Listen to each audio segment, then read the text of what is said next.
chair.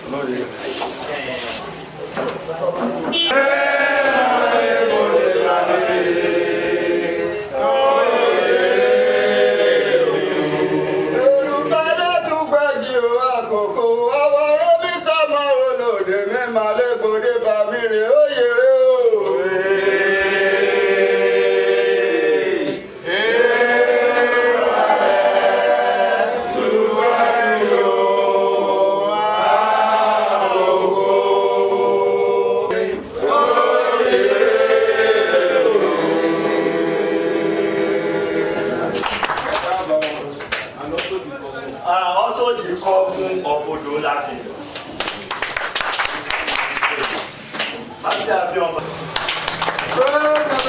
Hallelujah. Masia, the Adetolubo of Ubela Kingdom.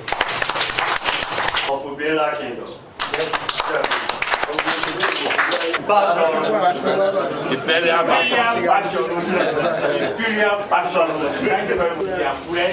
Ẹni tí ó ní ìtura tó jẹ́ olórí wa tí Ọlọ́run gbéga ẹ̀jẹ̀ máa di chairman of Sopadec.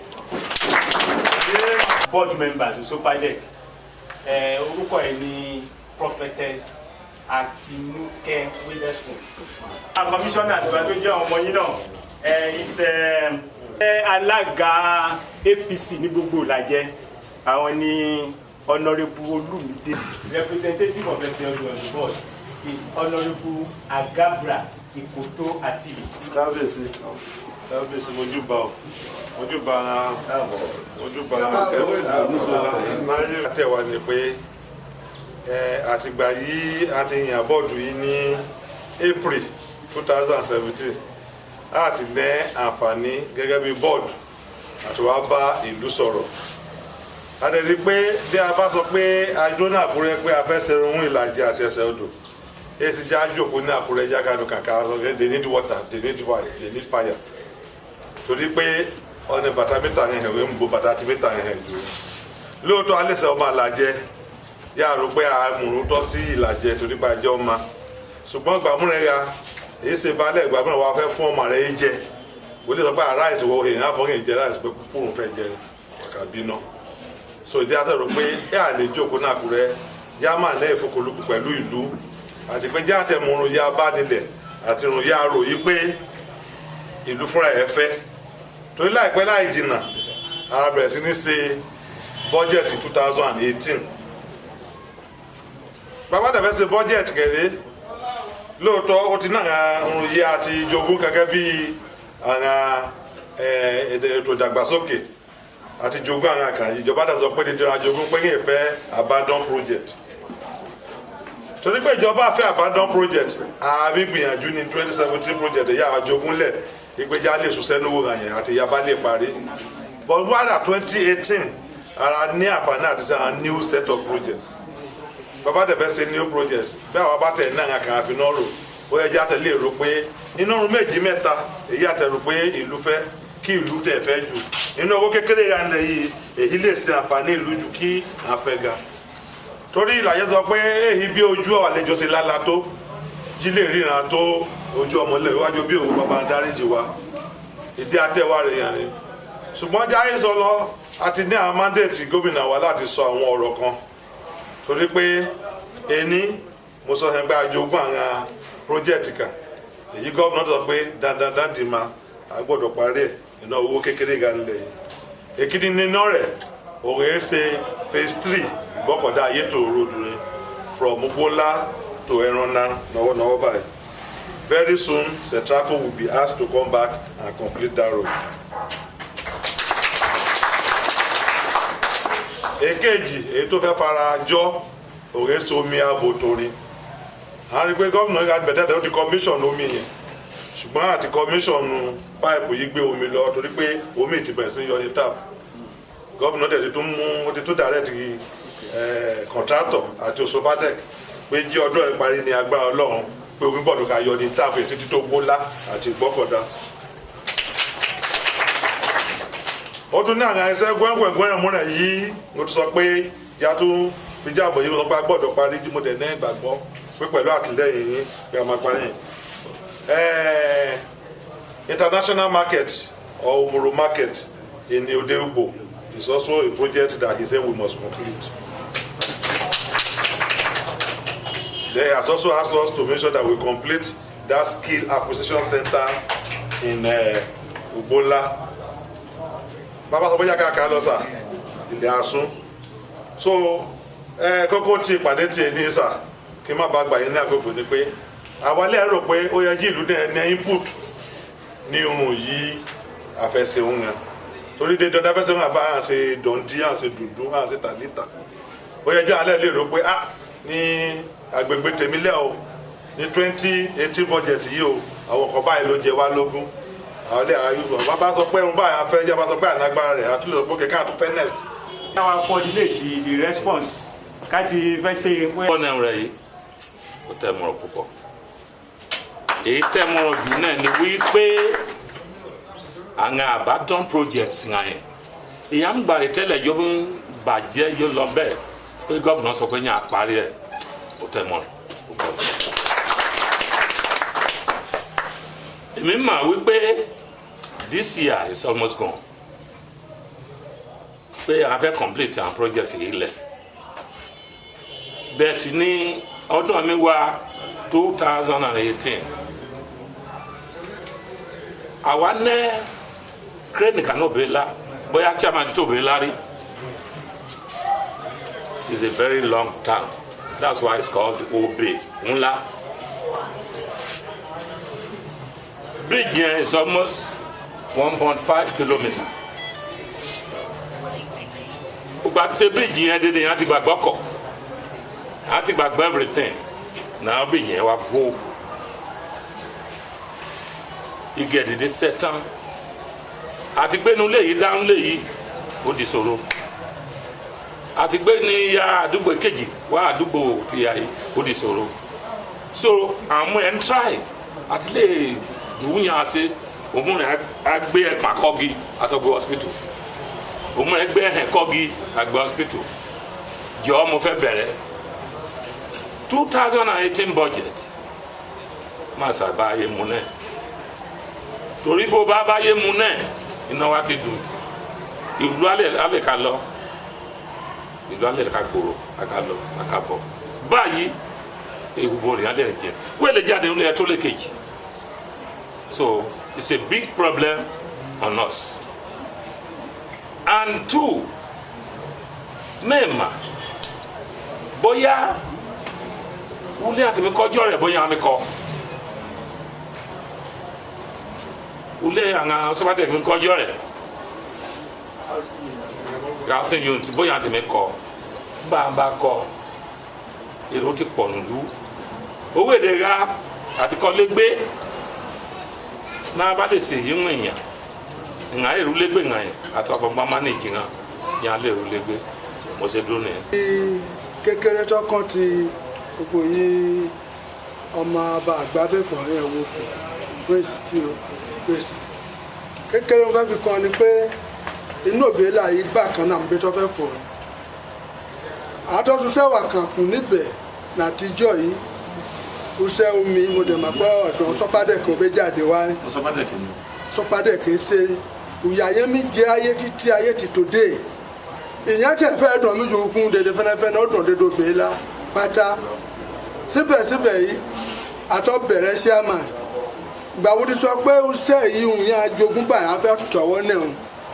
ó ti jogún báyìí torí náà mo bẹ̀rẹ̀ dédé òbí la bẹ̀rẹ̀ tí a jọ ó ti jogún báyìí ìyẹn gbà ó ti jogún bá ayé mọ́wọ́ náà wọn yà ṣe yí gbé yí dúró yà lè rómi ká lò lójoojúmọ́ mi lò bí lájà mi wá ìyẹn ara ni bàbá pa ọmọ ọ̀hán mi lò rí so abẹ́rẹ́ jẹ́ lè bá yé ṣètò rẹ̀ ilé kalẹ̀ òfin sọpọ́ọ̀tì ti bọ́ra mo dúró. tí ẹ̀dùn ni ọ̀fọ̀n bá wà ní pé bàbá yà ń bèèrè kí chairman yìí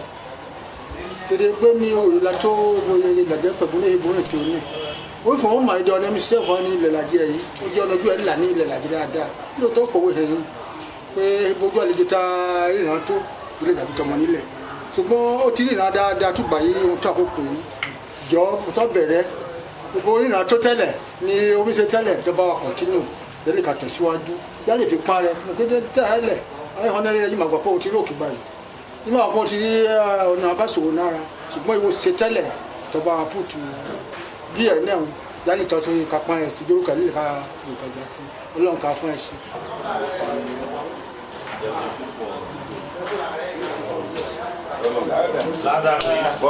lọ títí gẹ́gẹ́ bá a ti mi sọ̀rọ̀ kéré nìyẹn òun á fi líìkì ọjà wa ni bọ́tì àwọn arùn á fi mi ṣèyìn ó tètè ní bàjẹ́ bá ń bá rí other method èèyàn lè apply múráyé yàn bá wa gbé yẹlẹ bá fọjá ká sọ lọ ń sìn aka dàbẹ́ pé yàn mi dúdúkèétì ọ̀rọ̀ ṣùgbọ́n à lè gbé ìgbìmọ̀ dédé yà fi ọgbọ́n yẹ ìlú wọn yẹn wò ìtàpọ̀ fìṣòro ìyá ni iye mo rí sọ̀rọ̀ yìí. kábíyèsí àlàró ó sì àwọn project kan nílẹ̀ èyí lè fi ká rìn link ìlú ṣùgbọ́n mo ti ṣe lọ yẹn ó gbé ní ìsàlẹ̀ síla tó kulé rẹ̀ èyí ṣe ké nìyí afẹ́hẹ̀ mẹ́rin èyí àfi igi dó concrete ń fi ṣe rí èdè hómi ní pé ó dẹ̀ ní ṣe bí abátán lè ṣe bí wọ́n ṣe iye mítà sátán lè bá wa ṣe ní nọ́bẹ̀ inú ọ̀bá dùn níbẹ̀ dáadáa o so ọlọ́dà fún wa ṣe dédé ohun ìyá plan gbọ́n ṣe tó àṣeṣe wọn àárín. chairman sir gbogbo ẹ̀yin executive tẹ́ bá wa mo kí n pẹ́ káàbọ̀ a nígbà yín lákòókò àti dúpẹ́ nǹkan tó mọ̀ èmi dúpẹ́ ni wípé ìlérí tẹ́ ṣe tẹ́ múṣẹ omi mi dúpẹ́ ẹnì kejì mi kò sí mí yí báyìí o láti ṣe kábíyèsí àlà àwọn representative àti òjòyè ló wà níbi ohun tí a kàn fi máa gbà yín níyànjú gẹ́gẹ́ bí ọmọ wa èèyàn wa ẹni tó ti mọlé ó tó wà lókè rere lọ máa gbà yín níyànjú kẹ́ máa wò lẹ́yìn fi dáadáa kẹ́ túbọ̀ bá wa wò fi dáadáa ẹ ní bínú pé àpàdé yìí náà àwà níbí àfẹ́ kí gbogbo yín bínú ó ní bó ṣe jẹ́ ni tá a bá sọ dé ọ̀rọ̀ fún èèyàn kò ní mọ̀ màá sọ fún yín sá pé ní budget 2018 tó ń bọ̀ yẹn ẹ má gbàgbé inú kábíyèsí ológo kábíyèsí àlàó ẹ pè wá ẹ gbọ́ nǹkan kan lẹ́nu wa kó má fi ìkàtẹ́gbọ́ lẹ́nu others bá wa ṣe pàdé pọ̀ bóyá ọ̀rọ̀ yìí ó yé yé orúkọ àjọ Sopadec a fẹ́ dúpẹ́ gidigidi lọ́wọ́ yín pé bá a ṣe pè yí tẹ́ jẹ́ wa a dúpẹ́ gidigidi pé ìjókòó gan tẹ́gàn tiẹ̀ jókòó àmọ́ táyì ta sọ pé a máa dé but àmọ́ táyì ta dé but pé bá a ṣe dé gan ta bá yín tẹ́ pé àti kábíyèsí gan tẹ́ pé gbogbo wọn jókòó dè wá ní a fẹ́ dúpẹ́ ní kí n dọ̀wọ́ kábíyèsí ẹ ṣé gan ni gbogbo nǹkan tí ẹ ti sọ tí àwọn aráàlú náà tán dẹ̀ ti sọ àti gbogbo ẹ̀ láti kọ́lẹ̀ báyìí mo dẹ̀ fẹ́ fi dá yín lójú pé ní àsìkò tí àjọ Sopadec ta wà tí àwọn board ta wà yìí gbogbo nǹkan tí ẹ ti sọ yìí gan kẹ́ tó sọ gan wọn gan ni wọ́n ti ń ṣètò lórí ẹ̀ pé gbogbo ẹ̀ àwọn àna máa níyọjú lórí ọ̀rọ̀ abandon project ìgbà tí gọ́vnọ̀ nígbà tó fi ń kó àjọ ti níwọ̀n àjọ tí Sopadec tó ń gbọ́jọ ara nǹkan tó ti sọ tí gọ́vnọ̀ ti sọ nìyẹn pé bókàn tiẹ̀ pé ọ̀ràn pé wọ́n ń ṣe abandon project kò gbọ́dọ̀ ṣẹlẹ̀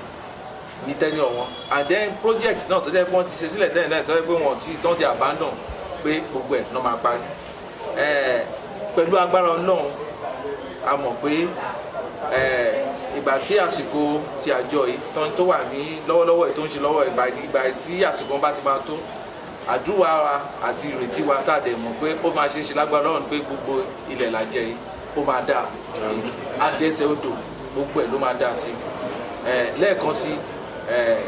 ní orúkọ Osopadec àjọ Osopadec a fẹ́ dúpẹ́ gidi lọ́wọ́ ní kábíyèsí ẹ̀ jẹ́ wa o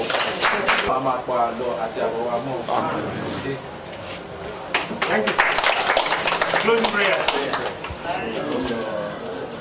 Are you okay? Oscar.